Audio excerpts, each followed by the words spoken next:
ಬಹಳ ಮುಖ್ಯವಾಗಿ ಉಮೇಶ್ ಅವರು, ಬ್ರಾಹ್ಮಣರನ್ನು ಒಡೆಯುವಂಥ ಕೆಲಸ ಆಗ್ತಾ ಇದೆ ಈ ಗಣತಿಯಿಂದ, ಲಿಂಗಾಯತರನ್ನು ಒಡೆಯುವಂಥ ಕೆಲಸ ಆಗ್ತಿದೆ ಈ ಗಣತಿಯಿಂದ, ಕುರುಬರನ್ನು ಒಡೆಯುವಂಥ ಕೆಲಸ ಆಗ್ತಿದೆ ಈ ಗಣತಿಯಿಂದ, ಹೌದಾ?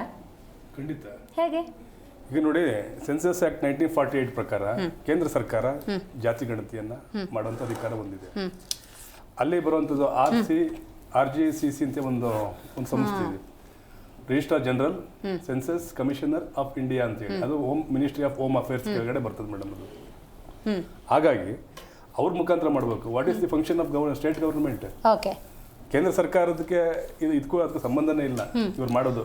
ಸ್ಟೇಟ್ ಗೌರ್ಮೆಂಟ್ ಏನು ಮಾಡ್ಬೋದು, ತನ್ನ ಆಡಳಿತವನ್ನು ಅವರಿಗೆ ಸಿಬ್ಬಂದಿಯನ್ನು ಕೊಡಬೇಕು, ಅವರಿಗೆ ಲೋಕಲ್ ಏನು ಕಮಿಷನರ್ನ ಕೊಡಬೇಕು, ಅಥವಾ ಮುನ್ಸಿಪಾಲಿಟಿ ವ್ಯಾಪ್ತಿಯಲ್ಲಿ ಇದ್ರೆ ಅವರನ್ನು ನೇಮಕ ಮಾಡುವಂಥ ಅಧಿಕಾರ ಮಾತ್ರ ಇದೆ ಹೊರತು ಇವರಿಗೆ ಜಾತಿ ಗಣತಿ ಮಾಡುವಂಥ ಅಧಿಕಾರ ಇಲ್ಲ. ಇವರೇನು ಜಾತಿ ಗಣತಿ ಮಾಡ್ತಿಲ್ಲ. ಅಲ್ಲ, ಇವರು ಏನು ಹೇಳಿದ್ದಾರೆ, ನಾವು ಏನು ಹಿಂದುಳಿದ ವರ್ಗದ ಆಯೋಗದಿಂದ ಏನು ಸಾಮಾಜಿಕ ಮತ್ತು ಶೈಕ್ಷಣಿಕ ಸಮೀಕ್ಷೆ ಮಾಡ್ತಾ ಇದ್ದೀವಿ ಅಂತ ಹೇಳಿ ಅವ್ರಿಗೆ ನ್ಯಾಯ ತುಂಬಬೇಕು ಅಂತ ಮಾಡ್ತಾ ಇದ್ದಾರೆ.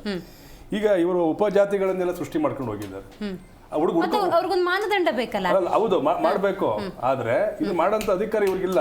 ಜಾತಿಯನ್ನ ಒಂದು ಸೃಷ್ಟಿ ಮಾಡಬೇಕು, ಅದಕ್ಕೊಂದು ಮೀಸಲಾತಿ ಕೊಡಬೇಕು ಅಂದ್ರೆ that has to be sent to the central government approval. ಯಾವುದೇ ಒಂದು ಜಾತಿಯನ್ನ ಒಂದು ಸೇರಿಸಬೇಕು. ಜಾತಿಯ ಆಧಾರದಲ್ಲಿ ನೀವು ರಿಸರ್ವೇಶನ್ ಮುಂದಾಗೋದಾದ್ರೆ ಸೆಂಟ್ರಲ್ ಗವರ್ಮೆಂಟ್ ಇದೆ, ನಿಮ್ದೇನು ಅಂತ. ಹೌದು, ಕಳಿಸಿದ್ರು ಸಹ ಅಲ್ಲಿ ಅದು ಅಪ್ರೂವಲ್ ಆಗ್ಬೇಕಲ್ವಾ ಯಾವುದೇ ಒಂದು ಜಾತಿನೇ ಅಲ್ಲಿ.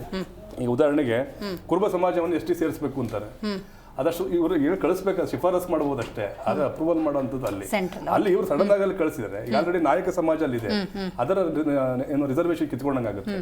ಅದಿರ್ಲಿ ಒಂದ್ ಕಡೆ. ಇವ್ರು ಏನ್ ಮಾಡ್ತಾರೆ ಅಂದ್ರೆ, ಈಗ ಮೇಜರ್ ಕಮ್ಯುನಿಟಿ ಅಲ್ಲ, ಈಗ ನಾನು ಪ್ರಶ್ನೆ ಹೇಳಿ, ಈಗ ಬ್ರಾಹ್ಮಣರನ್ನ, ಲಿಂಗಾಯತರನ್ನ ಅಥವಾ ಕುರುಬರನ್ನ, ಬಲಾಢ್ಯ ಜಾತಿಗಳು, ಒಕ್ಕಲಿಗರು ಅಂತ ಏನಿದ್ದಾರೆ ಅವ್ರನ್ನ ಈ ಇದೊಂದು ಗಣತಿಯಿಂದ ಹೆಂಗ್ ಹೊಡಿತೀರ ನೀವು? ಹೌದು, ಈಗ ಬಂದ್ರು, ಈಗ ಸರ್ವೆ ಬಂದ್ರು, ಜನಕ್ಕೆ ಅರ್ಥ ಆಗಂಗೆ. ಈಗ ನಾನು ಹೇಳ್ತೀನಿ ಕೇಳಿ.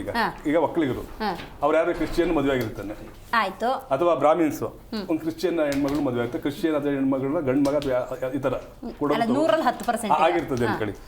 ಈಗ 46 ಕ್ರಿಶ್ಚಿಯನ್ ಜಾತಿಯನ್ನು ಸೃಷ್ಟಿ ಮಾಡಿದ್ದಾರೆ ನಮ್ಮ ಬಿಜೆಪಿ ಮಿತ್ರರು ಹೇಳ್ದಂಗೆ. ಆದಿ ದ್ರಾವಿಡ ಕ್ರಿಶ್ಚಿಯನ್, ಆದಿ ಕರ್ನಾಟಕ ಕ್ರಿಶ್ಚಿಯನ್, ಆದಿ ಇನ್ನೊಂದು ಆಂಧ್ರ ಕ್ರಿಶ್ಚಿಯನ್, ಅಲ್ಲಿಂದ ಶುರುವಾಗಿ ಒಕ್ಕಲಿಗ ಕ್ರಿಶ್ಚಿಯನ್, ಬ್ರಾಹ್ಮಣ ಕ್ರಿಶ್ಚಿಯನ್ ಎಲ್ಲ ಸೇರ್ಕೊಂಡು 46 ಕ್ರಿಶ್ಚಿಯನ್ ಜಾತಿಗಳನ್ನ ಕಂಡುಹಿಡಿದಿದ್ದಾರೆ.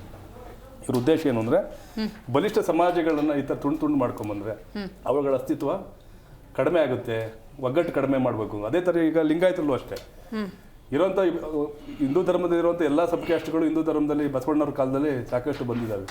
ಆ ಕ್ಯಾಸ್ಟ್ಗಳನ್ನೆಲ್ಲನೂ ಡೈವರ್ಟ್ ಮಾಡೋದು, ಇದಕ್ಕೆ ಬೇರೆ ಬೇರೆ ಉಪಜಾತಿಗಳನ್ನಾಗಿ ಹೆಂಗೆ ಅಂತ ಗೊತ್ತಾಗ್ತಿಲ್ಲ. ಈಗ ನೋಡಿ, ಈಗ ಅದಕ್ಕೊಂದು ಎ ಅನ್ನೋ ಪರ್ಸನ್ ಮನೆಗೆ ಬಂದ್ರು, ಇವ್ರು ಒಕ್ಕಲಿಗರು, ಇವ್ರ ಮನೇಲಿ ಇಷ್ಟು ಜನ ಇದ್ದಾರೆ, ಹೋಯ್ತು. ಅವ್ರ ಮನೇಲಿ ಯಾರಾದರೂ ಒಬ್ರು ಕ್ರಿಶ್ಚಿಯನಿಗೆ ಮದುವೆ ಆಗಿದ್ರು, ಮುಸ್ಲಿಮಿಗೆ ಮದುವೆ ಆದ್ರು, ಅದನ್ನ ಅವ್ರು ತಗೊಳ್ಳೋದೇ ಇಲ್ಲ. ಮುಸ್ಲಿಂ ಮನೆಗೆ ಹೋದ್ರು, ನೀವು ಮುಸ್ಲಿಮ ಬರ್ಕೊಂಡು ಹೋದ್ರು, ನೀವು ಇಲ್ಲಿ ಹೆಂಗ್ ಹೊಡಿತಾ ಇದ್ದೀರಿ? ಇದು ಅವ್ರವ್ರ ನಿರ್ಧಾರನ ಅವ್ರ ನಿರ್ಧಾರ ಅಂತ ತೋರಿಸ್ತಾರೆ. ಇದು ನೇಮಕ ಕೋಡ್ ಬೇರೆ ಕೊಟ್ಟಿದ್ರಲ್ಲ ಮೇಡಮ್, ಇಲ್ಲಿ ಇದಕ್ಕೊಂದು ಕೋಡ್ ಕ್ರಿಯೇಟ್ ಕರೆಕ್ಟ್ ABCD ಕೊಟ್ಟಿದ್ದಾರೆ. ಅಲ್ಲ, ಜಾತಿ ಕೋಡ್ ಒಂದು 001 ಸಮಥಿಂಗ್. ಉದಾಹರಣೆಗೆ ಒಕ್ಕಲಿಗರು ಅನ್ಕೊಳ್ಳಿ, ನೀವು ಒಕ್ಕಲಿಗರಲ್ಲಿ ದಾಸಗೌಡ್ರ ಹೊಡೆದಿದ್ದಾರೆ, ಅಲ್ಲಿ ಉಪಜಾತಿ ಉಪಪಂಗಡಗಳನ್ನು, ಗಂಗಡಿಕಾಡ್ ಗೌಡ್ರ, ನಾಮದಾರಿ ಗೌಡ್ರ, ಹಾಲಕ್ಕಿ ಒಕ್ಕಲಿಗರ, ಈ ತರ ಬಣಜಿ, ಈಗ ಬೇರೆ ಬೇರೆ. ಅದೇ ಲಿಂಗಾಯತರಿಗೆ ಬನ್ನಿ, ಮತ್ತೆ ಅಲ್ಲಿ ಹಡಪದ ಲಿಂಗಾಯತರ, ಲಿಂಗಾಯತ ಗೌಡ್ರ, ಉಪಜಾತಿಗಳಿಲ್ವಾ? ಹಂಗಾರೆ ಇದಾವೆ. ಅದನ್ನ ಅವ್ರು ಹೇಳ್ತಾರೆ, ಮೆನ್ಷನ್ ಮಾಡಿ ತಪ್ಪಾಗೋಯ್ತಾ? ನಮ್ಮ ಇವರು ಸ್ನೇಹಿತರು ಹೇಳಿದ್ರು, ಯಾವುದೇ ಜಾತಿಯನ್ನ ನೀವು ಹೊಸದಾಗಿ ಒಂದು ಕಲಂ ಕೊಡಬೇಕು ಅಂತಂದಾಗ ಅದನ್ನ ನೆಲೆ ಮತ್ತು ಕುಲದ ಅಧ್ಯಯನ ಮಾಡಬೇಕು. ಯಾಕಂದ್ರೆ ಆಚಾರ ವಿಚಾರಗಳು ಬದಲಾಯಿಸ್ತವೆ. ಉದಾಹರಣೆಗೆ ಈಗ ಎಷ್ಟೋ ಜನ ದಲಿತ ಸಮುದಾಯ